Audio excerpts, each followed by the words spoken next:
warahmatullahi wabarakatuh. Perkenalkan, nama saya Anuria Horidatul Husna, NIM terakhir 126, Prodi Perbankan Syariah kelas 5D. Di sini untuk matkul akuntansi manajemen saya akan menjelaskan pengambilan keputusan investasi. Apa sih yang dinamakan investasi?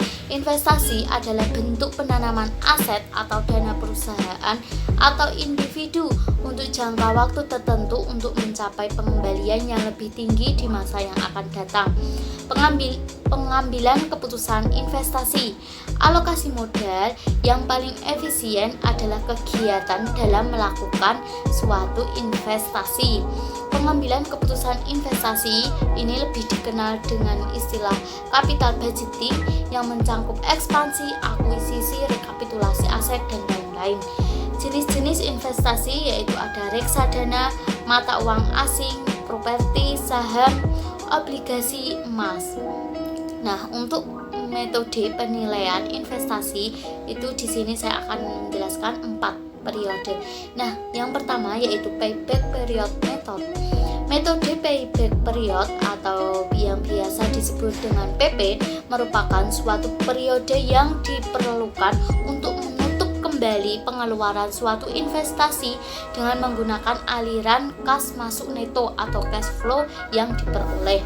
Nah, dengan rumus PP atau payback period sama dengan nilai investasi dibagi cash flow dikali 1 tahun dengan kriteria apabila PP lebih pendek dibandingkan jangka waktu kredit atau apabila dananya berasal dari pinjaman yang diisyaratkan oleh investor atau pihak bank, maka investasi akan diterima. Nah, untuk kelemahan PP ini sendiri adalah mengabaikan nilai waktu uang, mengabaikan prokes setelah PP dicapai, mengabaikan nilai sisa. 2. Metode net present value atau NPV. Metode net present value atau NPV merupakan metode untuk mencari selisih di antara nilai sekarang dari proses dengan nilai sekarang dari suatu investasi dengan rumus di mana IO atau nilai investasi AT aliran kas neto pada periode T, R diskon rate, T jangka waktu proyek investasi yaitu NPV sama dengan main IO ditambah penjumlahan NT sama dengan 0, AT dibagi 1 plus R dikali T dengan kriteria kelayakan suatu investasi yaitu NPV lebih dari 0 atau positif, investasi layak dan diterima. Apabila NPV kurang dari atau sama dengan 0 itu bersifat atau negatif, investasi tidak layak dan ditolak. Nah, kelebihan NPV ini mengedepankan time value of money atau nilai waktu daripada uang. Metode ini mempertimbangkan risiko arus kas yang masuk di masa depan. Untuk kekurangannya, metode ini terlalu bergantung pada banyak asumsi dan perkiraan.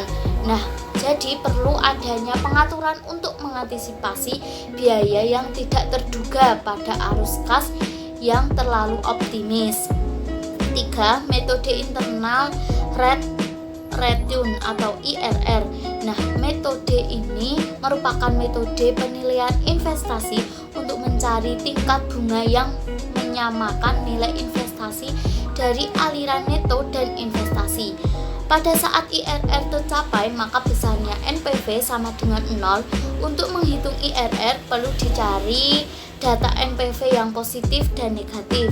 Nah, rumus IRR ini adalah RK ditambah NPV RK dibagi NPV RK dikurangi PV RB dikali RB kurangi RK, di mana IRR internal rate of return, RK sama dengan tingkat bunga terendah, RB yaitu tingkat bunga tertinggi, NPV RK yaitu NPV tingkat bunga terendah, PVRK yaitu PV of process pada tingkat bunga terendah, NPV RB atau adalah PV of process pada tingkat bunga tertinggi. Nah, untuk kelemahannya yaitu keputusan yang dihasilkan itu tidak selalu tepat. Untuk kelebihannya, metode ini mempertimbangkan setiap arus yang ada, bisa mengetahui investasi yang dipilih layak atau tidak.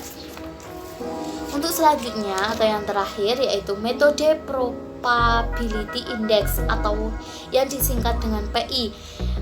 Ini merupakan metode yang memiliki hasil keputusan yang sama dengan NPV dengan rumus PI yaitu sama dengan total PV of profit dibagi nilai investasi.